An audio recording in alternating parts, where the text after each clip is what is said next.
औज़ुबिल्लाहि मिनश्शैतानिर्रजीम बिस्मिल्लाहिर्रहमानिर्रहीम। मैं हूँ आपकी बहन बिन्त हवा। रोज़ाना मैं आपके लाती हूँ हदीस मुबारक का मफ़हूम, आयात का तर्जमा, अल्लाह ताला के फरमान और नबी पाक के इरशादात। इसके साथ ही आपके मसले मसाइलों का हल और आपके लिए मुजर्रब वजीफ़े और मसनून दुआएँ। आपने मेरी वीडियो को फुल वॉच के लिए मेरे चैनल को सब्सक्राइब, लाइक और शेयर करें। जो बहन सब्सक्राइब, लाइक और शेयर कर चुके हैं वो आगे ज़्यादा से ज़्यादा शेयर करें ताकि मेरी वीडियो यूँ ही चलती रहे और मुझे इसे का सिला मिलता रहे। मैं बहुत मेहनत से आपके लिए वज़ाइफ और ये हदीस का मफ़हूम है वो लेकर आती हूँ। इसके साथ आप सब बहन बहन के लिए जो रोज़ाना दुआ करते हैं वो आज भी हम अल्लाह ताला के सामने गिड़गिड़ा कर दुआ करेंगे। अल्लाह ताला तमाम मुसलमानों की परेशानियों को दूर फरमाए, जिनको रिज़्क़ की तंगी है उनकी रिज़्क़ की फरमानी फरमाए, और जिनकी कोई बीमारी है उसको दूर फरमाए और शफ़ाए कामिला अता फरमाए। जिनके यहाँ औलाद नहीं, अल्लाह ताला उन्हें औलाद नूरीना अता करे। जितने मुसलमान बहन भाई परेशान हैं अल्लाह ताला उनकी तमाम मुश्किलात आसान करे और तमाम हाजतें और जायज़ मकासिद पूरे करें। आमीन सुम्मा आमीन या रब्बुल आलमीन। इसके साथ ही चलते हैं पुरसरात का वाक़या जो कल हमने बताया था। कलमा के बारे में पूछ गूछ होगी, अब है नमाज के बारे में जांच पड़ताल होगी। दूसरे मरहले पर जब पहुंचेंगे तो वहां नमाज की जांच पड़ताल होगी और नमाज की तफ्शीश होगी कि किसकी नमाज मुकम्मल है और किसकी नमाज नामुकम्मल है। तो जिस मुसलमान मर्द औरत की नमाज मुकम्मल निकलेगी इसको वहाँ से आगे गुजरने की इजाज़त दे दी जाएगी।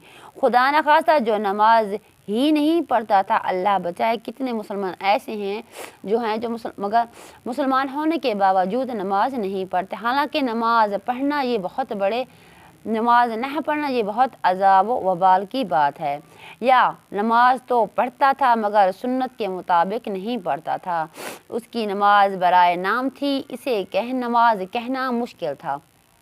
हालांकि इसको इस चीज़ का एहतमाम करना ज़रूरी था कि वो अपनी नमाज आराम से और इत्मीनान से सुन्नत के मुताबिक अदा करने की फ़िक्र करता। तो इस मरहले पर जिसकी नमाज मुकम्मल निकलेगी तो इसको आगे गुजरने की इजाज़त दे दी जाएगी।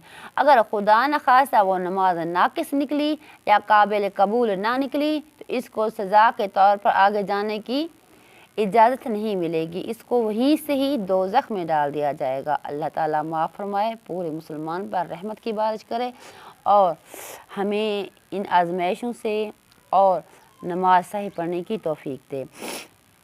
हमें यहाँ दुनिया में अपनी नमाज को सुन्नत के मुताबिक बनाने की फ़िक्र करनी चाहिए। इसलिए हज़रत मौलाना मुफ्ती मोहम्मद तकी उस्मानी साहब का रिसाला बड़ा मकबूल और बहुत ही आसान, बहुत ही आम फहम, इसका नाम है अपनी नमाज़ें सुन्नत के मुताबिक पढ़िए। आप भी ये रिसाला मंगवाइए, इसकी अपनी नमाज़ें सुन्नत के मुताबिक पढ़िए। ये बहुत ही अच्छा रिसाला है जो बहुत ही काबिल कदर है। हमें ज़रूर इसको देखकर अपनी नमाज के हर रुकन को इसके मुताबिक अदा करने की मुसलसल मशक करनी चाहिए और इसी को सामने रखते हुए ख़वातीन का भी तरीक़ा नमाज मुरतब किया गया है। मुख्तसर किताबचा है, आपने ज़रूर मंगवाना है और ख़वातीन के लिए है नमाज, ख़वातीन का तरीक़ा नमाज। ये भी एक छोटे से किताबचा है, ये भी आपको मंगवाना चाहिए। इसमें भी तमाम बातें ख़वातीन के बारे में बताई गई हैं कि उनको नमाज किस तरह पढ़नी चाहिए। मर्द हज़रात वो किताबचा ले लें जो मर्दों के लिए लिखा गया है और ख़वातीन वो रिसाला ले लें जो औरतों के लिए लिखा गया है। नमाज से चोरी। एक हदीस में है कि सरवर कायनात जनाब रसूलुल्लाह सल्लल्लाहु अलैहि वसल्लम ने फरमाया, बदतरीन चोर वो है जो नमाज से चोरी करे।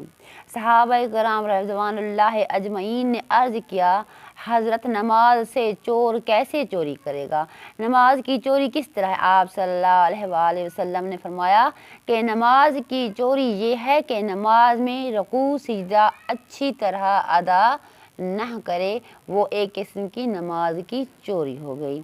अल्लाह ताला हमें सही नमाज पढ़ने की तौफीक अता फरमाएँ और सिरात मुस्तकीम पर चलने की तौफीक दें। आमीन सुम्मा आमीन। अपनी नमाज का जायज़ा लें, किस तरह पढ़ते हैं, किस तरह उठते हैं, किस तरह बैठते हैं। और ये किताब से जो मैं आपको बता रही हूँ हज़रत तकी उस्मानी के मुफ्ती साहब हैं, बहुत बड़े हमारे पाकिस्तान के بہت بڑے مفتی صاحب ان کے یہ آپ کتابچے لے لیں، آپ کو کتاب یا اسلامی جس سے کتب خانے ہوتے ہیں وہاں سے مل جاتے ہیں یا پھر کتاب گھر سے مل جائیں گے۔ آج ہم اپنی نماز کا جائزہ لیں تو دیکھیں گے کہ ہم نماز جلدی پڑھنے کے عادی ہیں یا اس سے جلدی کی بازی کی وجہ سے ہماری نماز بڑی ناقص ہو رہی ہے۔ خاص طور پر 4 جگہ ہماری نماز بڑے خطرے میں پڑ جاتی ہے۔ ایک تو رکوع میں، دوسرا سجدے میں کہ جلد بازی کی وجہ سے رکوع سجدہ صحیح ادا نہیں ہوتا، اور ایک قوما میں اور ایک جلسہ میں۔ قوما اور جلسہ میں تو بڑی عجلت ہوتی ہے، بلکہ اس میں آدمی کو رکوع سجدے سے زیادہ جلد بازی میں ہوتا ہے۔ قوما کی رکوع سے سیدھا کھڑے ہونے کو کہتے ہیں اور پہلا سیدھا کرنے کے بعد بیٹھتے ہیں، اس کو جلسہ کہتے ہیں۔ یہ دونوں واجب ہیں۔ قوما کے اندر کم از کم ایک تسبیح کے برابر اطمینان سے کھڑا رہنا واجب ہے، اور جلسہ کے اندر بھی کم از کم ایک تسبیح کے برابر اپنی نماز سیدھی رکھنا واجب ہے۔ اگر کوئی شخص اس کو واجب جانتا ہے پھر بھی جان بوجھ کر اس واجب کو چھوڑ دیتا ہے تو جان بوجھ کر اس واجب کو چھوڑنے سے نماز ہی نہیں ہوتی۔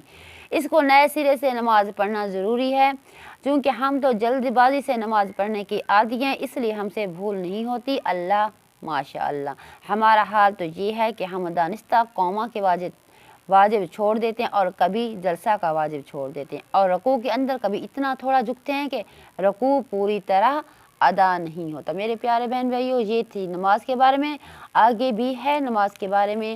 آج ہی ہم وظیفہ یہ ویڈیو اتنی ہی بنائیں گے کیونکہ چھوٹی ہوگی تو پھر آپ غور سے سوچیں گے اور سمجھیں گے۔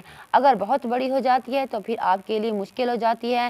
ہم ویسے تو سب چیزیں کر رہے ہوتے ہیں، لیکن ہمارے لیے یہ جو اسلامی وظائف ہوتے ہیں یا اسلامی باتیں ہوتی ہیں سننے کے لیے اتنا ہمارے پاس ٹائم نہیں ہوتا۔ میں اپنے بارے میں بھی کہہ رہی ہوں اور آپ لوگوں کے بارے میں بھی کہہ رہی ہوں۔ اللہ تعالی ہمیں محمد صلی اللہ علیہ وآلہ وسلم کے بتائے ہوئے راستے پر چلنے کی توفیق عطا فرمائے اور ہمارے تمام مشکلات پریشانیاں دور فرمائے۔